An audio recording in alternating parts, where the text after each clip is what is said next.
أعوذ بالله من الشيطان الرجيم بسم الله الرحمن الرحيم حضور اکرم صلی اللہ علیہ وآلہ وسلم نے فرمایا کہ جب لوگ جنت میں جا رہے ہوں گے تو اویس کرنی کو جنت کے دروازے پر روک لیا جائے گا۔ میرے دوستو، کیا آپ کو معلوم ہے کہ اویس کرنی کون ہے؟ آپ کا نام اویس بن عامر ہے۔ مراد قبیلے سے آپ کا تعلق ہے، کرن ان کی شاخ ہے اور یمن ان کی رہائش گاہ تھی۔ حضرت اویس کرنی نے ماں کے حد درجہ خدمت کی، وہ آسمانوں تک پہنچی۔ اویس کرنی حضور صلی اللہ علیہ وآلہ وسلم کی خدمت میں حاضر نہیں ہو سکے۔ جبریل علیہ السلام آسمانوں سے پہنچے اور ان کی بات کو حضور صلی اللہ علیہ وآلہ وسلم نے بیان کیا، چونکہ حضور صلی اللہ علیہ وآلہ وسلم کو معلوم تھا کہ آئندہ آنے والی نسلیں اپنی ماؤں کے ساتھ کیسا سلوک کریں گی۔ ایک سائل نے آپ صلی اللہ علیہ وآلہ وسلم سے سوال کیا کہ قیامت کب آئے گی؟ تو آپ صلی اللہ علیہ وآلہ وسلم نے ارشاد فرمایا کہ مجھے نہیں معلوم کہ قیامت کب آئے گی۔ تو سائل نے کہا کہ کوئی نشانی تو بتا دیں۔ تو آپ صلی اللہ علیہ وآلہ وسلم نے فرمایا کہ جب اولاد اپنی ماؤں کو ذلیل کرے گی تو قیامت آئے گی۔ تو میرے دوستو، آج کل کے معاشرے پر نظر دوڑائیں، اولاد اپنی ماؤں کے ساتھ کیسا سلوک کر رہی ہے۔ حضور صلی اللہ علیہ وآلہ وسلم نے حضرت عمر رضی اللہ عنہ اور حضرت علی رضی اللہ عنہ سے کہا کہ تمہارے دور میں ایک شخص ہوگا جس کا نام اویس بن عامر ہوگا۔ اس کا درمیانہ قد ہوگا، کالا اس کا رنگ ہوگا اور اس کے جسم پر ایک سفید داغ ہوگا۔ حضور صلی اللہ علیہ وآلہ وسلم نے ان کا حلیہ ایسا بیان کیا جیسے ان کو اپنے سامنے دیکھ رہے ہوں۔ آپ صلی اللہ علیہ وآلہ وسلم نے حضرت عمر رضی اللہ عنہ اور حضرت علی رضی اللہ عنہ سے کہا کہ جب وہ آئے تو تم دونوں نے اس سے اپنے لیے دعا کروانی ہے۔ میرے محترم عزیزو، حضرت عمر رضی اللہ عنہ اور حضرت علی رضی اللہ عنہ کو اویس کرنی کی دعا کی کیا ضرورت تھی؟ یہ دونوں وہ ہستیاں ہیں جو عشرہ مبشرہ میں شامل ہیں، جن دونوں کو دنیا میں ہی جنت کی بشارت سنا دی گئی تھی۔ ان دونوں کو حضرت اویس کرنی کی دعا کی کیا ضرورت تھی؟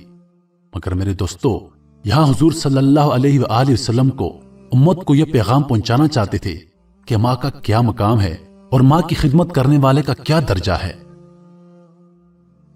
حضرت عمر رضی اللہ عنہ اور حضرت علی رضی اللہ عنہ حضور صلی اللہ علیہ وآلہ وسلم کی اس بات پر حیران رہ گئے کہ آپ صلی اللہ علیہ وآلہ وسلم نے یہ کیوں کہا کہ اویس کرنے سے اپنے لیے دعا کروائیں۔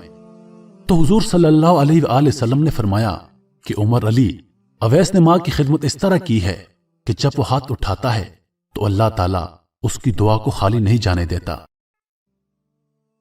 حضرت عمر بن خطاب رضی اللہ عنہ 10 سال خلیفہ رہے، 10 سال حج کیا، لیکن انہیں اویس نہ ملے۔ ایک دن سارے حاجیوں کو اکٹھا کر لیا اور کہا کہ تمام حاجی کھڑے ہو جاؤ۔ آپ کے حکم پر تمام حجاج کرام کھڑے ہو گئے۔ پھر آپ نے کہا کہ سب بیٹھ جاؤ، صرف یمن والے کھڑے رہو۔ چنانچہ سب بیٹھ گئے اور یمن والے کھڑے رہے۔ آپ نے پھر کہا کہ یمن والے سارے بیٹھ جاؤ، صرف مراد قبیلے والے کھڑے رہو۔ چنانچہ سب بیٹھ گئے، مراد قبیلے والے کھڑے رہے۔ آپ نے پھر فرمایا کہ سب بیٹھ جاؤ، صرف کرن والے کھڑے رہو۔ مراد قبیلے والے سب بیٹھ گئے اور کرن قبیلے سے صرف ایک آدمی بچا۔ حضرت عمر رضی اللہ عنہ نے کہا کہ تم کرنی ہو؟ تو اس شخص نے کہا کہ جی ہاں، میں کرنی ہوں۔ حضرت عمر رضی اللہ عنہ نے کہا کہ اویس کو جانتے ہو؟ تو اس شخص نے کہا کہ جی ہاں جانتا ہوں، وہ میرے بھائی کا بیٹا ہے اور میرا سگا بھتیجا ہے۔ اس کا دماغی توازن ٹھیک نہیں ہے، آپ کیوں پوچھ رہے ہیں؟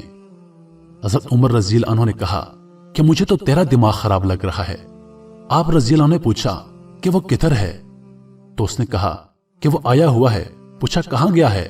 تو اس نے کہا کہ وہ عرفات گیا ہے اپنے اونٹوں کو چرانے کے لیے۔ حضرت عمر رضی اللہ عنہ نے حضرت علی رضی اللہ عنہ کو ساتھ لیا اور عرفات کی طرف دوڑ لگا دی۔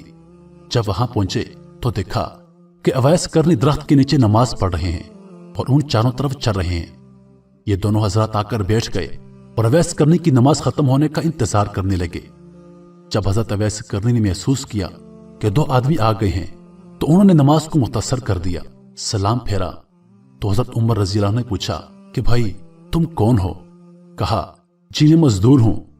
حضرت اویس کرنی کو خبر نہیں تھی کہ اس کے سامنے جو ہستیاں بیٹھی ہیں وہ حضرت عمر بن خطاب رضی اللہ عنہ